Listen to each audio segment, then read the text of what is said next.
Hello, my name is Novia Tindun. My registration number is 1913028. Class B, 6th semester of English Education Study Program of Arta Wacana Christian University. This is my curriculum and material development final test.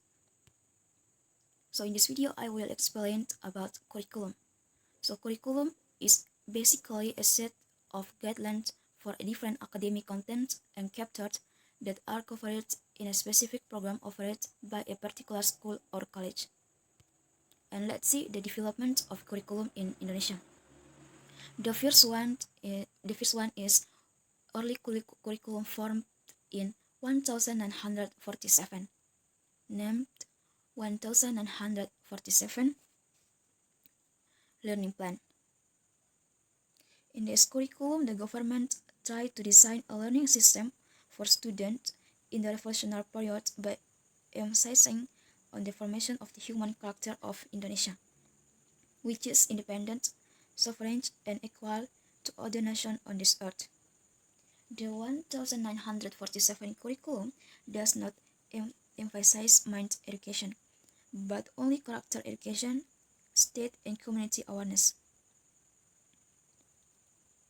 And the main characteristic of this curriculum is to form the characteristic of the humans in order to be the same position as the other nation. And the second is, in 1952, Indonesia experienced curriculum improvement, or unreferred lesson plan 1952.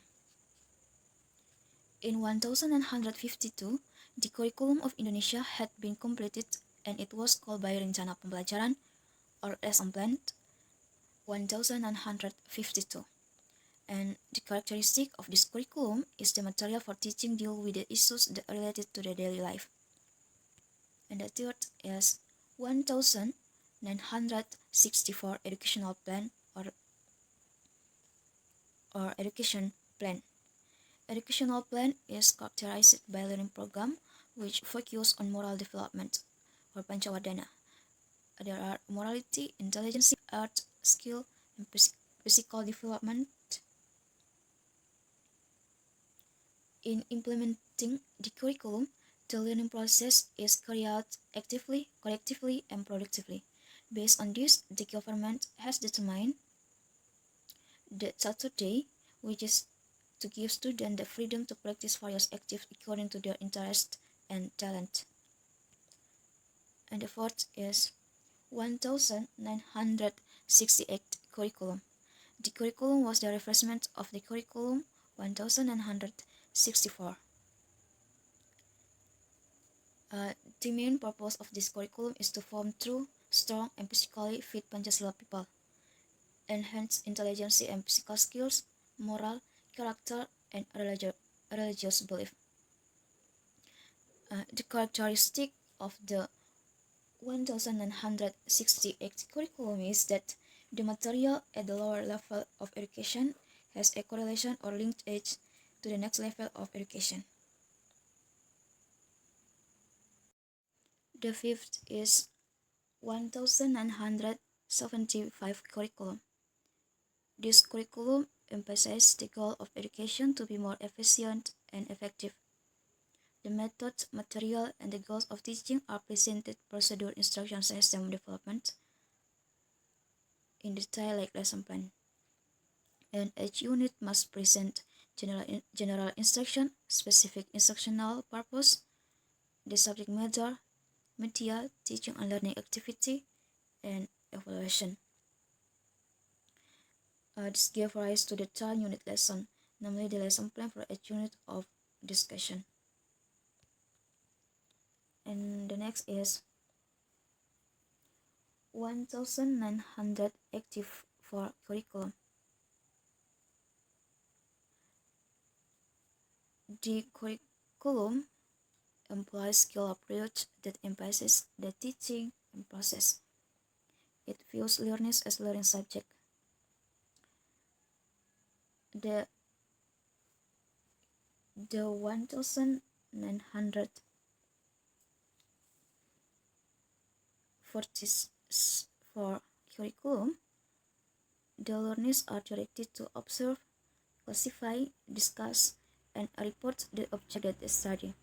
This model is called the model of CBSA, or Student Active Learning.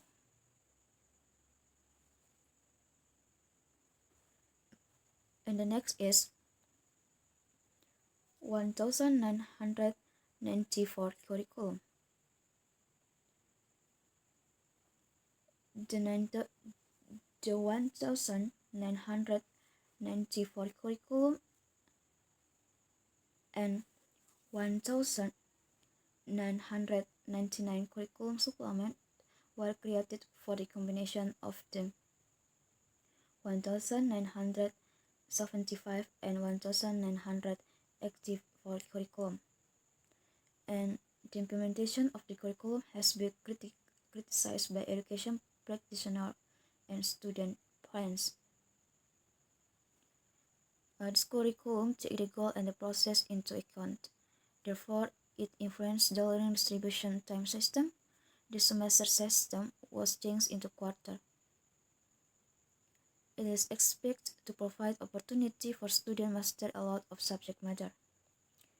The subject matter which is considered heavy. The curriculum also includes local content materials such as regional language, art, regional skills, and other. And the next is competence-based curriculum. This curriculum focuses on the competence of three main elements. Namely, the selection of competence according to specification, evaluation indicators to determine the success of competency achievement, and the development of learning for students and teaching staff. With this curriculum, schools are given the authority to compile and develop curriculum components according to school conditions and the needs of students from material-based to competency. Competence-based curriculum has characteristics that emphasize the achievement of student competencies both individually and classically, oriented to learning outcomes and diversity. The learning activity use a varied method approach. And the next is school-based curriculum. School-based curriculum is a form of implementation of Law Number 20 of 2003 on National Education System, which are translated into a number of regulations, among others, Government Regulation Number 18 of 2005 on National Education Standards. The Government Regulation enlightened 8 National Education Standards, namely Content Standard, Process Standard, Competency Standard, Educational Personnel Standard, Infrastructure Standards, Managerial and Financial Standard, and Educational Assessment Standard. And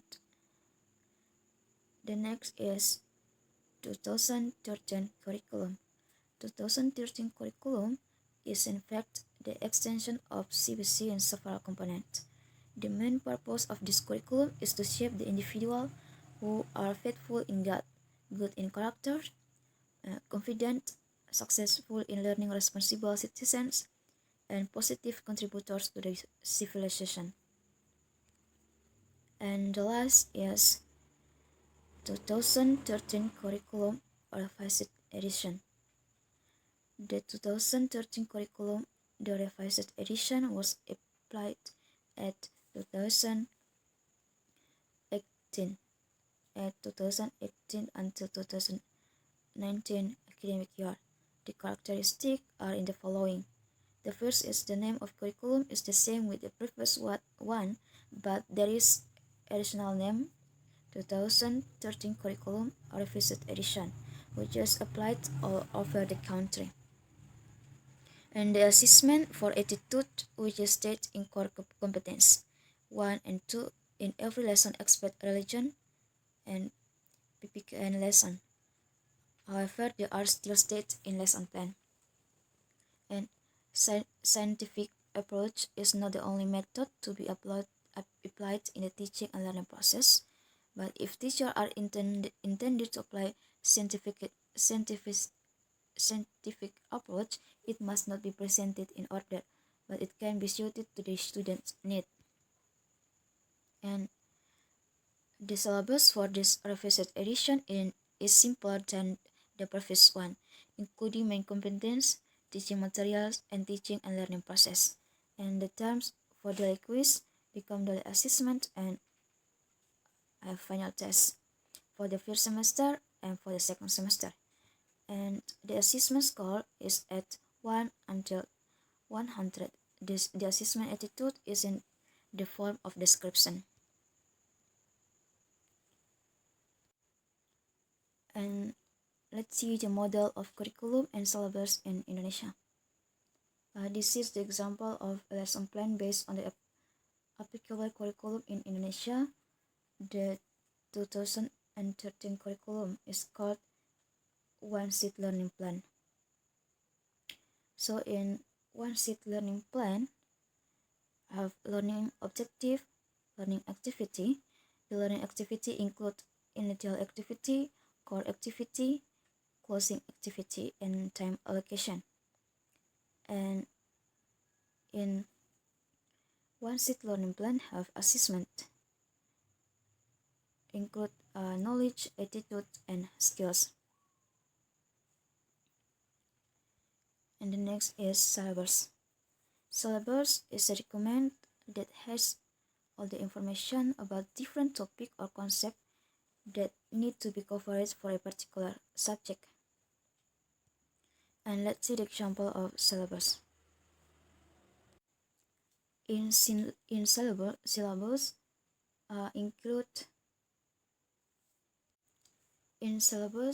include core competence, basic competence, the subject matter, character education, learning, assessment,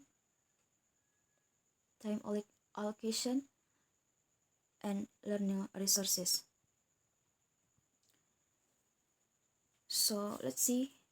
The core competence is the level of ability to achieve the graduate competency standard that a student must have at each grade level or program. These include aspects of attitude, knowledge, and skill. And in basic competence is a form of student mastery of knowledge, behavior, skills, and attitude after receiving learning material at a certain level of education. And the subject matter is the main learning materials that must be studied as a means of competency assessment and which will be assessed using instruments based on learning indicators. And the character education is a planned effort to build individual character so that later they become useful individuals both for themselves and for many people. And learning is a process of interaction between student and the teacher and learning resource in a learning environment that includes teacher and student exchange information. The next is assessment. Assessment of the learning process is an effort to evaluate the teaching and learning activity carried out by students and teacher in achieving teaching goal. In this assessment, is it seen how far the effectiveness and efficiency in achieving teaching goals or change in student behavior is seen. And the next is time allocation. Time allocation is the length of learning activity carried out in the classroom or which are limited by tight time allocation condition, usually carried out by comparing the implementation of several different programs in the same amount of time. And the last is learning resource. Learning resources are all sources in the form of data, people, and certain forms that can be used by students in learning to make it easier for students to achieve learning goals or achieve certain competence. And let's see the comparison between curriculum and syllabus in Indonesia and Competence. The Competence international curriculum is more focused on subjects that are of interest to students, while the learning system in Indonesian curriculum more generalizes the type of subject to all children. The, the Competence curriculum is more liberating when children like certain learning, then they will only take certain subject. There is no generalization of lesson in the classroom, such as grade 1 getting any lesson, grade 2 getting any lesson, and so on.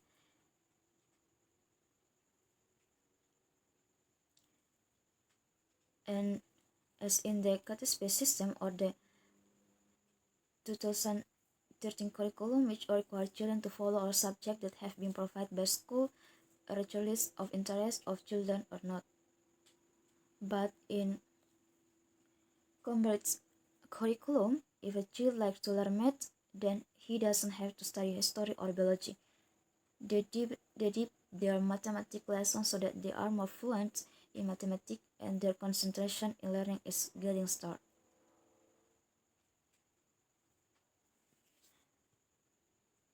And the content in education provided by Cambridge curriculum is usually more interesting, so students can more easily acquire learning. Therefore, in the Cambridge curriculum, teachers are required to have advantage in teaching experience and package learning, so that teaching and learning activity become more enjoyable, such as using a variety of interesting learning media and contextual learning system. And this method is one that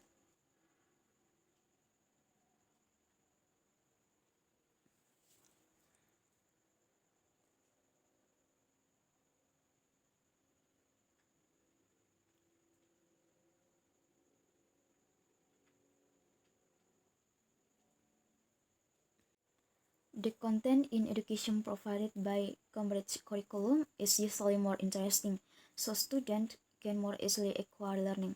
Therefore, in the Cambridge curriculum, teachers are required to have advantage in teaching experience and package learning, so that teaching and learning activity become more enjoyable, such as using a variety of interesting learning media and contextual learning system. So this is my explanation about a curriculum and syllabus in Indonesia. Thank you.